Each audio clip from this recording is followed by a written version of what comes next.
I want you to just step into a very specific scene with us for a minute.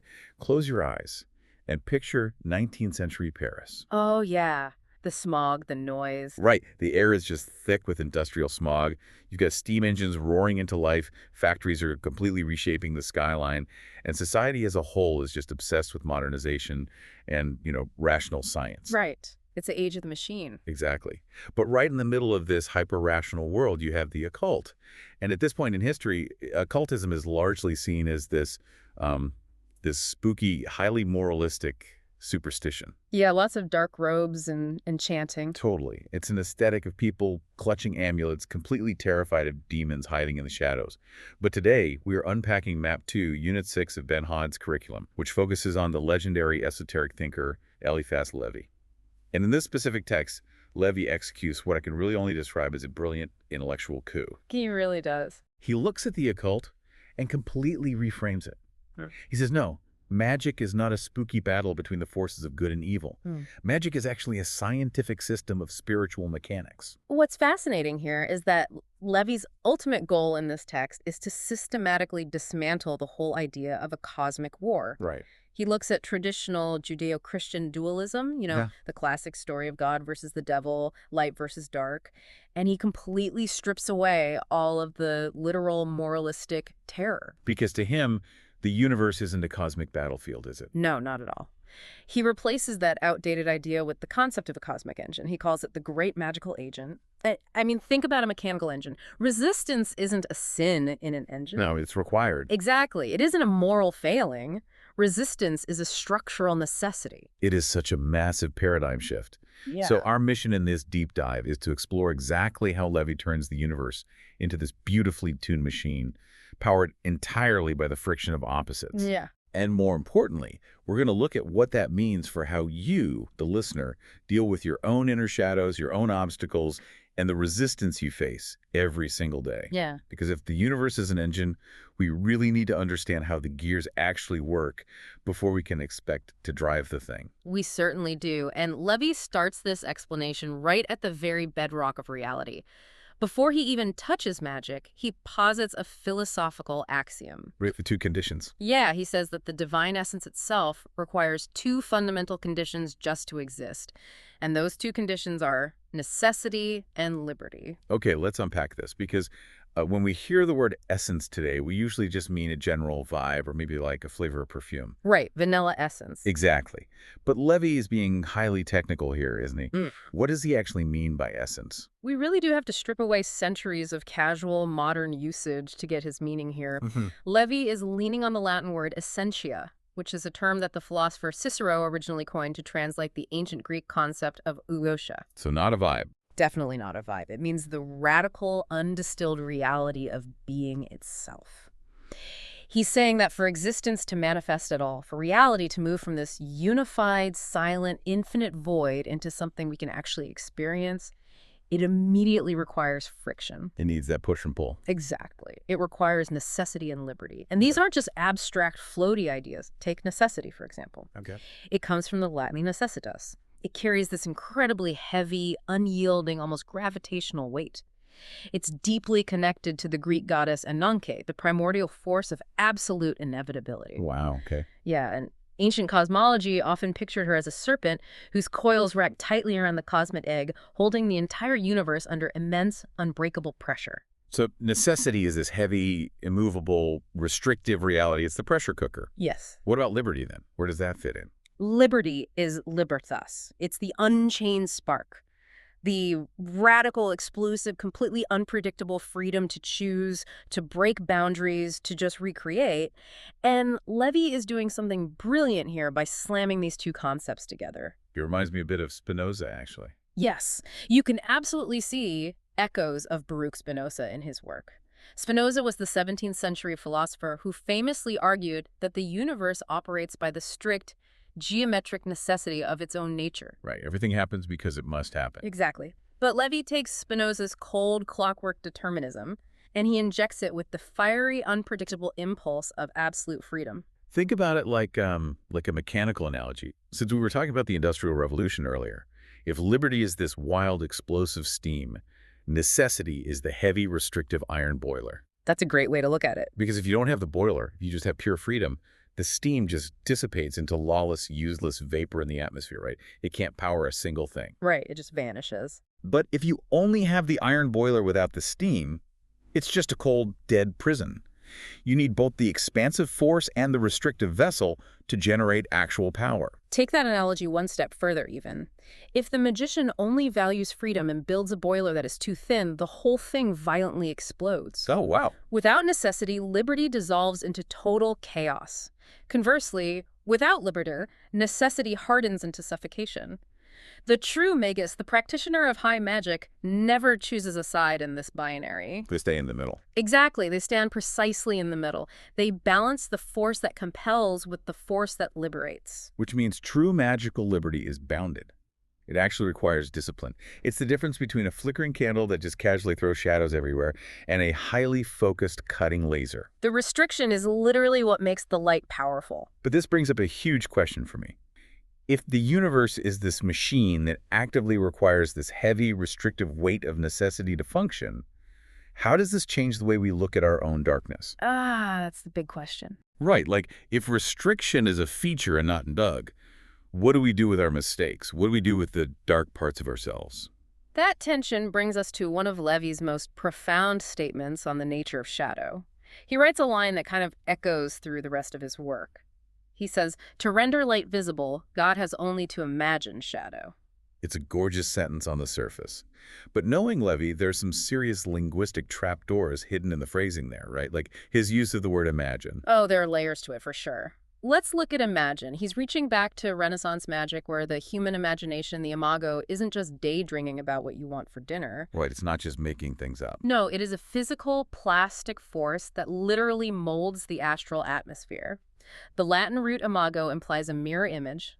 The blinding, formless source of light projects a structural mirrored reality so that it can finally see itself. Oh, that's fascinating. But the real mechanical secret of this passage is the specific French word Levy uses for shadow as a foil. That word is repoussoir. He uses the word repoussoir here, which translators usually just call a foil. But looking at the French root, that feels really passive, almost like a theatrical translation for what is actually a deeply violent concept, right? It is entirely too passive. Yeah. Yeah, in English, a foil is just a sidekick who makes the hero look good. But repoussoir is a visceral, mechanical term.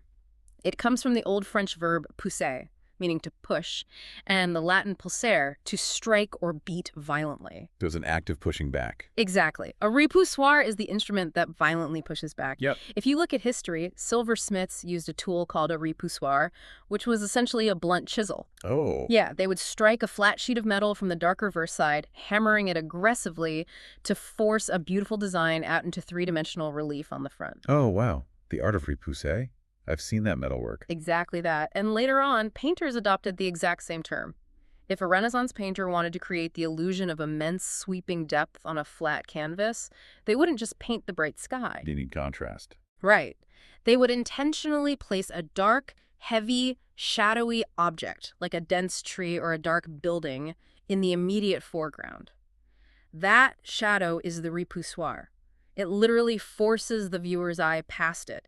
It pushes your vision deep into the brilliantly illuminated background. Because if you remove that dark foreground, pushing back against your eye, the glorious background just flattens out into a blinding, unreadable void. It becomes flat and meaningless. Wait, let me push back on this for a second because I want to make sure I'm not misinterpreting this. Sure. If shadow is a violent tool used to create depth, is Levi saying that our errors, our inner darkness, and our moral failings aren't actually sins? Are they just like artistic contrast? It sounds like a slippery slope, doesn't it? It sounds like a wildly dangerous way to view the world. Yeah. It sounds like someone could use this as a free pass to behave awfully, claiming they are just providing contrast for the greater good. It's a vital critique, and it's one Levy actually anticipates. He isn't endorsing cruelty, and he definitely isn't giving anyone a free pass to cause chaos. To understand his defense here, we have to look at the Kabbalistic framework he's using, specifically a concept called the Shevirat HaKailim, which translates to the breaking of the vessels. The breaking of the vessels, how does that relate to moral error? Well, in Kabbalistic creation myth, the pure, infinite light of the Absolute was just too intense to be contained. When it poured into the original vessels of creation, the sheer, unmitigated force of that truth shattered them. It was too much power for the structure. Exactly. The absolute truth cannot exist in our fractured physical reality as a blast of pure radiance. If it did, it would instantly vaporize human consciousness. The absolute requires a temporal decelerator so we can actually process it. Oh, these be stepped down like electricity moving through a transformer. Yes. Time and physical matter slow down the eternal lightning flash into manageable, bite-sized steps. Levy is lifting the concept of error completely out of the category of moral sin, and he is treating it as a literal prerequisite for consciousness itself. That is wild. Look at the Greek root for the word error, which is plani. That is the exact origin of our English word planet. Wait, really? Yeah. It originally meant the wanderers of the night sky because they didn't move in straight lines like the stars. To err is not to fail. To err is simply to orbit.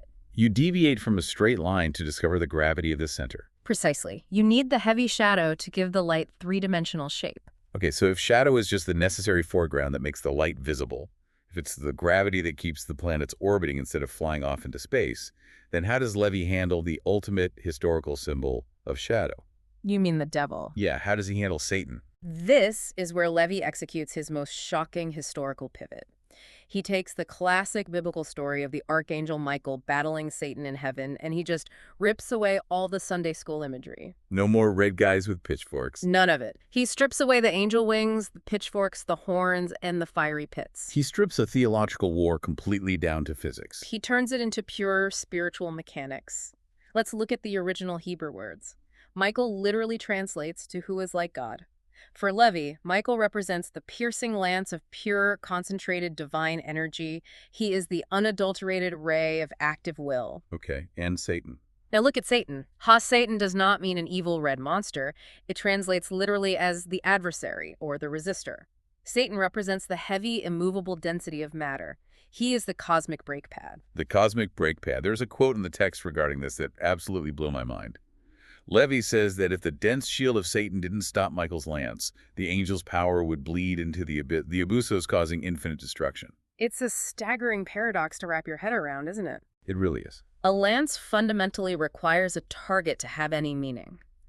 If the pure, expansive force of the divine Michael encounters nothing but empty space, its momentum just carries it onward forever. Right. It tears through the fabric of creation unchecked until the entire system collapses into an entropic meltdown.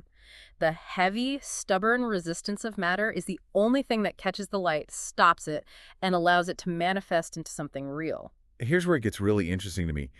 Levy literally compares Michael to the explosive steam of a locomotive and Satan to the heavy brakes. Back to the train analogy. Exactly. The universe is a train, which means if you decide that you're going to wage a holy war and destroy all your inner demons in a fit of puritanical zeal, you are effectively cutting the brakes on a speeding train. That's exactly right. You don't achieve spiritual freedom by destroying your resistance. You achieve total catastrophic derailment.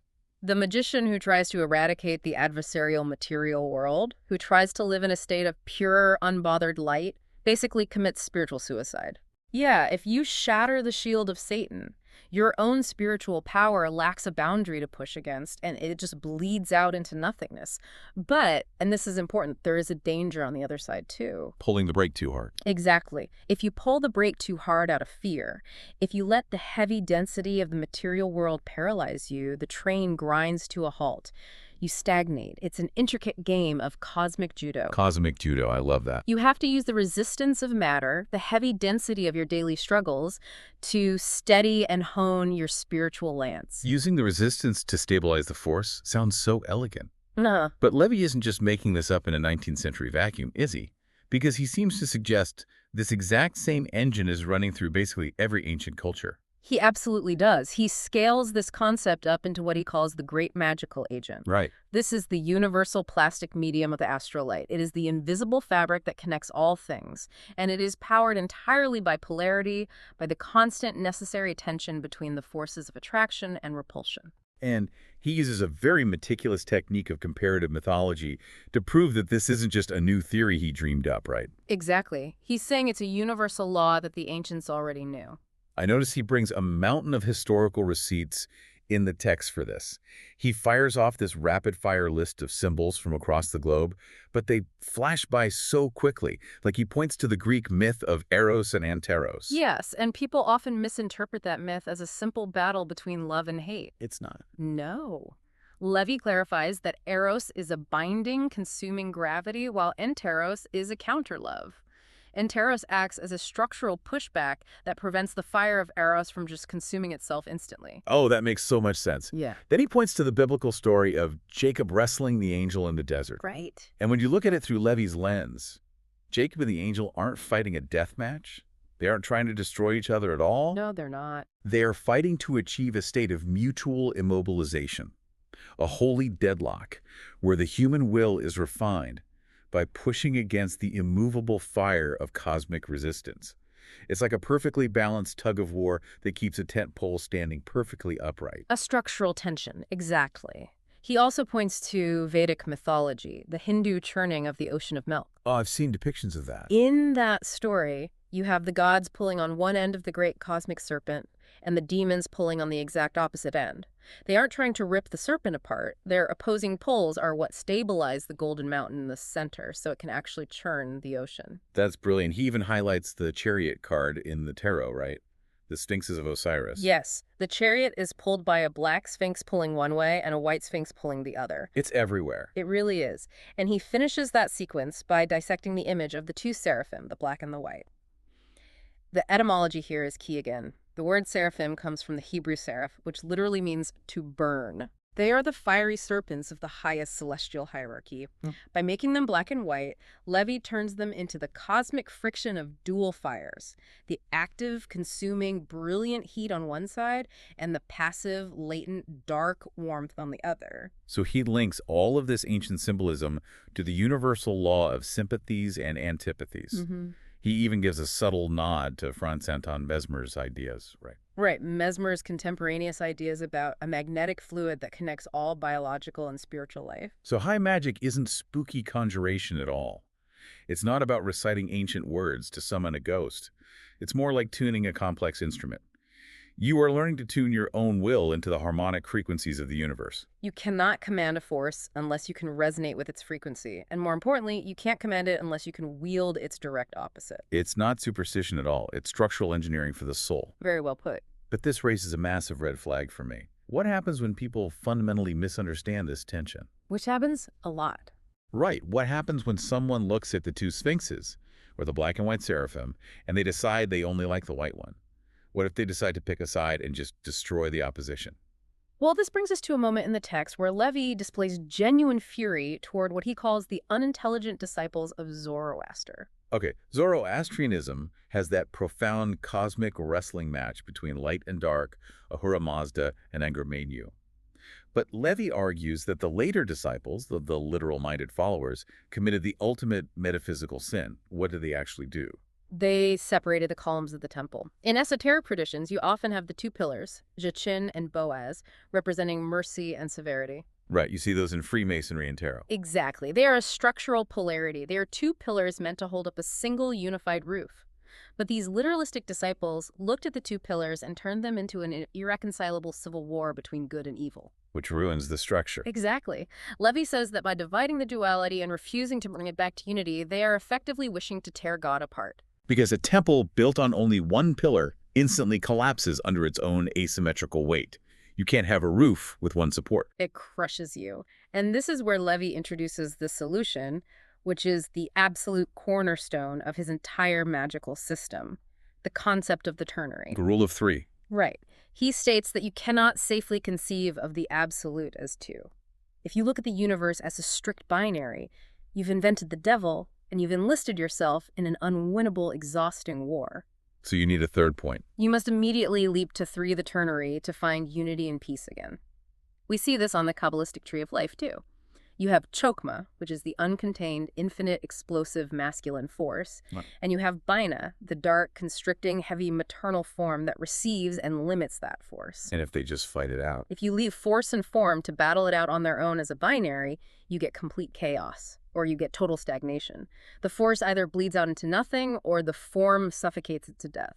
So what does this all mean practically for the person trying to practice this? Where is the third point? To find the third point, Levy gives us his most infamous and probably the most deeply misunderstood blueprint in all of occult history, the Baphomet of Mendes. Wait, the goat-headed figure? Yes. I always thought that was just a straight-up symbol for the devil. You see it on heavy metal album covers. It was the center of satanic panics in the 80s. I mean, people look at it and just see cartoon horror. Society sees a monster, but Levy, who actually designed that specific image of the Baphomet himself, intended it to be a precise scientific schematic of universal equilibrium. It is a visual textbook of the ternary. Okay, let me look at the image in my notes here. So, the arms of the Baphomet. One points up to the bright crescent light moon, and the other points down to the dark moon. Right. And on the arms are the Latin alchemical instructions.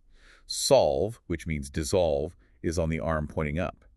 And coagula, which means bind or thicken, is on the arm pointing down. That is the binary. That is the necessary tension we've been talking about between liberty and necessity, steam and boiler, expansive force and restrictive form. Okay, I see that. But the true secret of the image, the key to the whole system, isn't the opposing arms. It's what is sitting right in the exact middle. Between the horns of the goat is a torch, the torch of unifying intelligence burning perfectly still and perfectly stable. Oh, wow. So the torch doesn't move. It isn't fighting. It is the stable center powered by the tension below it. That torch is the ternary. And here is the ultimate takeaway for the practitioner. The magician is that torch. You are the third point. You are the third point. You do not try to violently banish the shadow. You do not flee in terror into the blinding light. You step right into the center of the engine and become the central axis. That's incredible. You become the pivot that leverages both currents. By doing so, you synthesize the opposing forces of your life into a single, highly kinetic act of will. That fundamentally changes how you interface with your own reality. Magic, according to Eliphas Levi, isn't about escaping the physical world or pretending the dark stuff doesn't exist. It is the science of equilibrium. True power doesn't come from achieving some sterile, peaceful oneness where nothing ever bothers you and you just float on a cloud. And it certainly doesn't come from winning a moralistic, violent war against your own dark side, trying to amputate the parts of yourself you don't like. That just derails the train. Right. It comes from stepping right into the center of the engine. It comes from using the raw, messy friction of life to generate spiritual heat. It does. Which brings us to a final, very provocative thought for you to consider as you step back into your day. Let's hear it. Think about the systems you interact with most often, especially things like social media algorithms or our modern political landscape. These systems are entirely designed on a fundamental architectural level to trap you in a binary. They absolutely are. They force you to pick a side, to separate the pillars, to engage in an endless, unwinnable civil war because your friction generates engagement and profit for them. Wow. If Levy is right, true power and freedom only come from discovering the ternary. So ask yourself, how much of your own spiritual and intellectual energy is being completely drained right now simply because you're playing their binary game, instead of stepping back, finding the synthesis, and becoming the torch that burns quietly above it all? Because if you just keep pulling the brakes or shoveling coal without a boiler, the train isn't going anywhere. We started this deep dive in the smog-filled streets of 19th century Paris, looking at an occult world obsessed with spooky demons and literal wars in the heavens. Livia hands us a wrench, points to the roaring machinery of the universe, and shows us that the shadow isn't a monster hiding in the dark. No, it's not. It is the very foreground that allows your light to be seen. You just have to learn how to stand in the center. I was looking for the light, like the dark was my enemy, running from the other side, like it wasn't part of me, but every door I tried to break needed hinges, needed weight.